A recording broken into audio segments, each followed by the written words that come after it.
कुरुक्षेत्र का युद्ध खत्म हो गया था। जहां देखो वहां लाशें ही लाशें बिछी हुई थीं।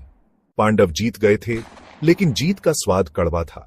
उनके कजिन दुर्योधन मर चुका था। उसकी महत्वाकांक्षा हमेशा के लिए खत्म हो गई थी। लेकिन इस जीत की कीमत बहुत बड़ी थी। उन्होंने अपने प्यारे, अपने दोस्त और अपने गुरु खो दिए थे। हर तरफ गम का माहौल था। जीतने वालों में एक ऐसा भी था जो गुस्से से भरा हुआ था। अश्वत्थामा, द्रोणाचार्य का बेटा। वो दुर्योधन के लिए बहादुरी से लड़ा था। उसकी लॉयल्टी कमाल की थी। अब वो इस तबाही को देख रहा था। उसका दिल गम और बदले की आग से जल रहा था। पांडव अपनी जीत में इतने खोए हुए थे कि उन्हें पता ही नहीं था कि क्या आने वाला है। अश्वत्थामा ने दुर्योधन और उसके साथियों का बदला लेने की कसम खाई। वो पांडवों पर अपना गुस्सा निकालेगा और उन्हें उनके किए की सजा देगा। रात हो रही थी और युद्ध के मैदान पर लंबी परछाइयां पड़ रही थीं। अंधेरे का फायदा उठाकर अश्वत्थामा पांडवों के कैंप की तरफ चल पड़ा। उसके दिल में एक भयानक और दुखद इरादा था। जब पांडव युद्ध के बाद थके हुए सो रहे थे, अश्वत्थामा एक भूत की तरह उनके कैंप में घुस गया। वो एक बहुत ही कुशल और ताकतवर योद्धा था, लेकिन आज वो बदले की आग में जल रहा था। उसका दिल अंधेरे से भर गया था। वो चुपके से टेंट के बीच घूम रहा था। किसी को उसकी आहट तक नहीं मिली। उसे द्रौपदी के बेटे, पांडव भाइयों की पत्नी शांति से सोते हुए मिले। उन्हें पता भी नहीं था कि क्या होने वाला है। वो जवान थे, जिंदगी से भरे हुए, लेकिन अश्वत्थामा ने उन्हें सिर्फ दुश्मन के रूप में देखा जो उसके बदले के रास्ते में आ रहे थे। बिना किसी दया के उसने उन सबको मार डाला। उनके सपने बुरे सपने में बदल गए और उनकी जान चली गई। चीख पुकार से पूरा कैंप जाग गया। जैसे ही ये खबर फैली, द्रौपदी का रो रो कर बुरा हाल हो गया। उसकी चीखें पूरे कैंप में गूंज रही थीं। पांडव गुस्से और गम से भर गए। उनके दिल इस दुख के बोझ से दब गए। उन्होंने अश्वत्थामा को ढूंढकर अपने बेटों की मौत का बदला लेने की कसम खाई।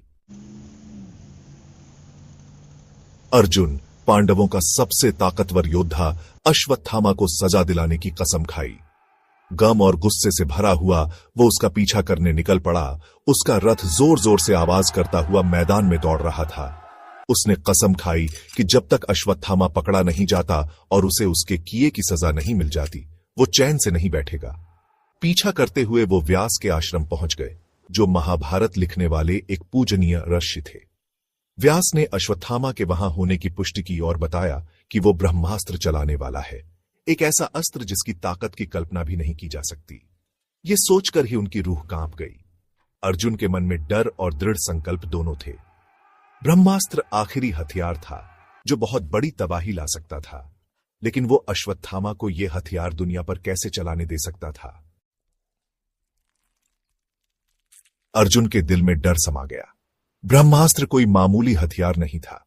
वो इसकी ताकत जानता था, क्योंकि उसे यह हथियार उनके गुरु द्रोणाचार्य ने चलाना सिखाया था। यह एक ऐसा हथियार था जो पूरी सेना को खत्म कर सकता था, जमीन को बर्बाद कर सकता था, दुनिया पर बहुत बड़ी तबाही ला सकता था।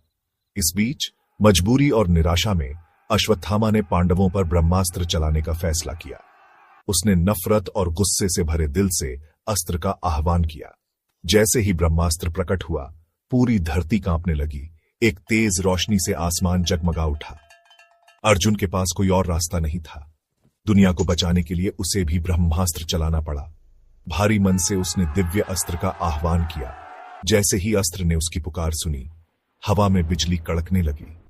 दो ब्रह्मास्त्र, दोनों ही बहुत बड़ी तबाही लाने में सक्षम, एक दूसरे के सामने थे। दुनिया का भविष्य अधर में लटका हुआ था। ऋषियों ने आने वाली तबाही को देखकर बीच बचाव किया, वापस लेने की विनती की, क्योंकि उन्हें डर था कि अगर दोनों ब्रह्मास्त्र टकरा गए तो बहुत बड़ी तबाही मच जाएगी। पूरी दुनिया की सांसें थमी हुई थीं। हवा में तनाव और डर छाया हुआ था।